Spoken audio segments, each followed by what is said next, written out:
खबरों में आगे बढ़ते बात करेंगे सलमान खान की सुरक्षा से जुड़ी हुई खबर की बड़ी चूक देखने को मिली है। सलमान खान अपने अगले प्रोजेक्ट की शूटिंग कर रहे थे कि तभी एक अनजान व्यक्ति शूटिंग साइट में घुस आया और जब उससे पूछताछ की गई तब उसने जो कुछ कहा उसके सभी के होश उड़ गए। पुलिस इस पूरे मामले की जांच पड़ताल कर रही है, लेकिन इस पर आप इस रिपोर्ट को देखिए।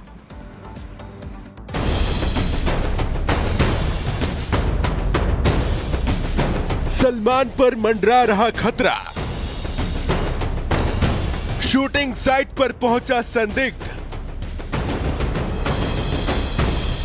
इतनी सुरक्षा के बावजूद कैसे हुई चूक? जब से बाबा सिद्दीकी की हत्या हुई है तब से सलमान खान पर भी खतरा मंडरा रहा है। सलमान खान की सिक्योरिटी बढ़ा दी गई है। सलमान ने शूटिंग पर जाना छोड़ दिया था, लेकिन उन्होंने दोबारा अपने प्रोजेक्ट्स पर काम करना शुरू कर दिया है और अब सलमान की सुरक्षा में बड़ी चूक देखने को मिली है। सुपरस्टार सलमान खान शूटिंग पर पहुंचे थे, लेकिन तभी एक संदिग्ध व्यक्ति शूटिंग साइट में घुस गया। वो काफी देर तक शूटिंग साइट पर मौजूद रहा। जब लोगों को शक हुआ तो उससे पूछताछ की गई और तब उसने जो कहा वो वहां मौजूद लोगों के होश उड़ाने के लिए काफी था। संदिग्ध ने कहा, लॉरेंस बिश्नोई को बोलूं क्या?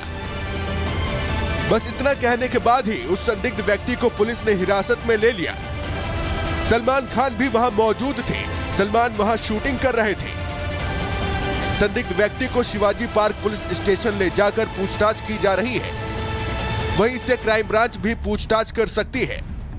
आपको बता दें कि सलमान खान को Y+ सिक्योरिटी मिली हुई है। सलमान खान के साथ 11 पुलिसकर्मी मौजूद रहते हैं। 2 से 4 कमांडो भी सलमान के साथ रहते हैं। सुरक्षा में प्राइवेट सिक्योरिटी गार्ड भी शामिल रहते हैं। बॉडीगार्ड शेरा भी सलमान के साथ रहता है और शूटिंग से पहले साइट की सुरक्षा जांच भी की जाती है। इतनी कड़ी सुरक्षा के बावजूद इस शख्स का साइट पर आ जाना सलमान के सुरक्षा घेरे पर सवाल खड़े करता है कि आखिर इतनी टाइट सिक्योरिटी के बावजूद शूटिंग साइट पर यह व्यक्ति कैसे पहुंच गया? क्या ये रेकी करने के लिए पहुंचा था या फिर कोई और ही वजह थी? ये पूछताछ के बाद ही साफ हो पाएगा। बता दें कि बाबा सिद्दीकी की मौत के बाद से ही पुलिस काफी चौकन्नी हो गई है।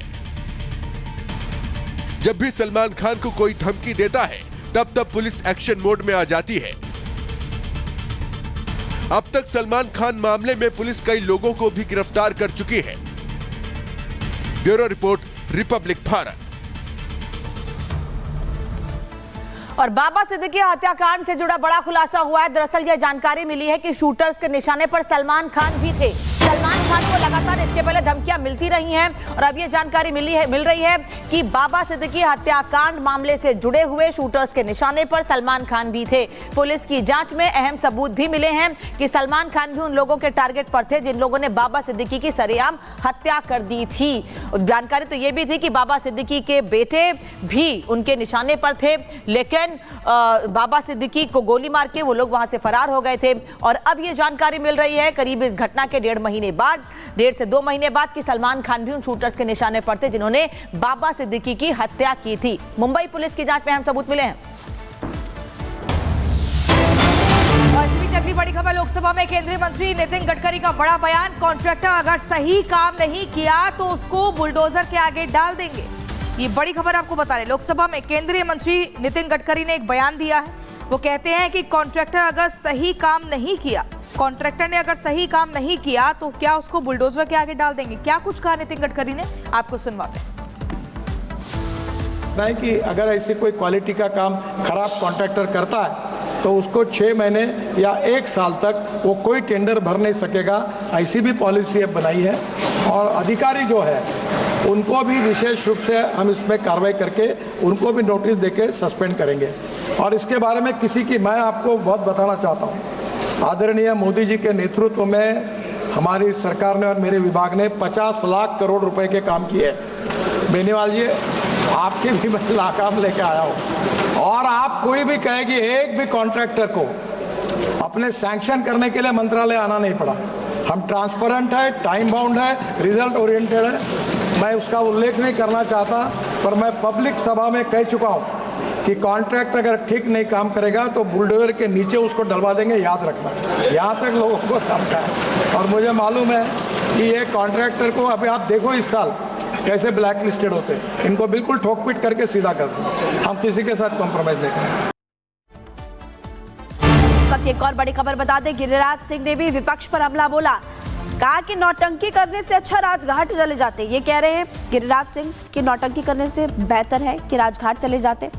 गिरिराज सिंह ने एक बार फिर से कांग्रेस पार्टी पर निशाना साधा। जो प्रदर्शन किया गया कांग्रेस पार्टी की तरफ से, उसी को लेकर वो कह रहे हैं कि नौटंकी करती है कांग्रेस पार्टी, सिर्फ और सिर्फ नौटंकी। पॉलिटिकल नौटंकीबाज जो अपने को एलओपी कहते हैं, अच्छा होता कि राम जन्म मंदिर का, जो राम जन्मभूमि की मंदिर अयोध्या में है, उसकी परिक्रमा कर लेते तो पूरे खानदान तर जाते। यहाँ जो पॉलिटिकल नौटंकी कर रहे हैं, इससे बढ़िया। राज्यसभा की कार्यवाही शुरू होते ही विपक्ष ने किया हंगामा। हंगामे की वजह से स्थगित हुई राज्यसभा की कार्यवाही। जम्मू कश्मीर के पुंछ में सेना ने गोलीबारी की और कई राउंड फायरिंग की। इलाके में सर्च ऑपरेशन लगातार जारी। मानसा में किसानों और पुलिस के बीच लाठीचार्ज, 3 एसएचओ हुए घायल, गाड़ियों में की तोड़फोड़। हरिद्वार में हाथियों के झुंड का आतंक, लोगों में दहशत का माहौल। सड़कों पर हाथियों के झुंड ने लगाई दौड़, वीडियो सोशल मीडिया पर वायरल।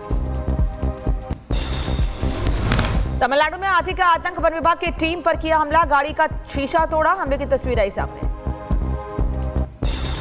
लखीमपुर खीरी में बड़ा हादसा टला, हवा में लटका झूला, बाल बाल बच्ची और एसडीएम ने दिए कार्रवाई के आदेश। मध्य प्रदेश के खरगोन में दुल्हन ने शादी में डोली की जगह बैलगाड़ी पर बैठकर की एंट्री। दुल्हन को देखने के लिए ग्रामीणों की भीड़ उमड़ी, वीडियो आया सामने।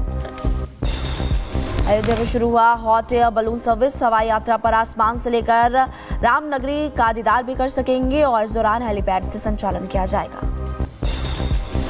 उत्तर प्रदेश मदरसा एक्ट में होगा संशोधन। मदरसा एक्ट से हटेंगी कुछ डिग्रियां, शासन स्तर पर तैयार किया जा रहा है प्रस्ताव। मथुरा श्री कृष्ण जन्मभूमि मामले में आज सुप्रीम कोर्ट में सुनवाई। शाही ईदगाह कमेटी की याचिकाओं पर सुप्रीम कोर्ट में सुनवाई और कई याचिकाओं पर भी फैसले की चुनौती। रिपब्लिक भारत पर बोले विष्णु शंकर जैन, कहा यह वर्शिप एक्ट का काला कानून, एक्ट को घोषित किया जाए असंवैधानिक। असंवैधानिक इसलिए है क्योंकि अगर आप ये इंटरप्रिटेशन दे रहे हैं कि राम मंदिर के अलावा आप कोई केस और नहीं छेड़ सकते हैं, तो ये कंप्लीटली एरोनियस है। जेएमएम नेता मनोज पांडे का बड़ा बयान, का हेमंत सोरेन के नेतृत्व वाली झारखंड सरकार में समाज के सभी वर्गों के नेताओं का प्रतिनिधित्व होगा। महाराष्ट्र में शपथ ग्रहण आज। महाराष्ट्र में लगे पीएम मोदी, फडणवीस और एकनाथ शिंदे के पोस्टर में लिखा, महाराष्ट्र में पीएम मोदी का स्वागत। छगन भुजबल और दिलीप वलसे ने अजीत पवार से की मुलाकात और मुलाकात पर अजीत पवार को विधि बधाई। दिल्ली विधानसभा स्पीकर रामनिवास गोयल ने अरविंद केजरीवाल को लिखा पत्र में खुद के चुनावी राजनीति के संन्यास लेने की कही बात। बढ़ती उम्र के चलते राजनीति से संन्यास ले रहे हैं रामविलास गोयल। दिल्ली में विपक्षी सांसदों का प्रदर्शन, कांग्रेस नेताओं ने संसद परिसर में सरकार के खिलाफ की जमकर नारेबाजी। समल हिंसा को लेकर सीएम योगी का सख्त मैसेज, कहा हिंसा में शामिल एक भी उपद्रवी बचना नहीं चाहिए, किसी को अराजकता फैलाने की छूट नहीं। महाकुंभ में धर्म संसद का आयोजन, रिपब्लिक भारत से बोले अखाड़ा परिषद के अध्यक्ष, कहा कि 27 जनवरी को कुंभ में होगी धर्म संसद। सनातन बोर्ड के गठन को लेकर चर्चा। सनातन बोर्ड सुन रहे हैं चारों तरफ, कोई रैली निकाल रहे हैं, कोई ये कर रहे हैं, लेकिन उसका प्रारूप तैयार नहीं हुआ, रूपरेखा नहीं तैयार की गई। उसी की रूपरेखा तैयार हम लोग 27 को सभी साधु संत बैठ करके अखाड़ा परिषद के सानिध्य में होगा। 2 दिवसीय भारत दौरे पर भूटान नरेश, विदेश मंत्री डॉक्टर एस जयशंकर ने किया स्वागत। जयललिता की 8वीं पुण्यतिथि, पार्टी कार्यकर्ताओं ने जया स्मारक पर अर्पित की श्रद्धांजलि।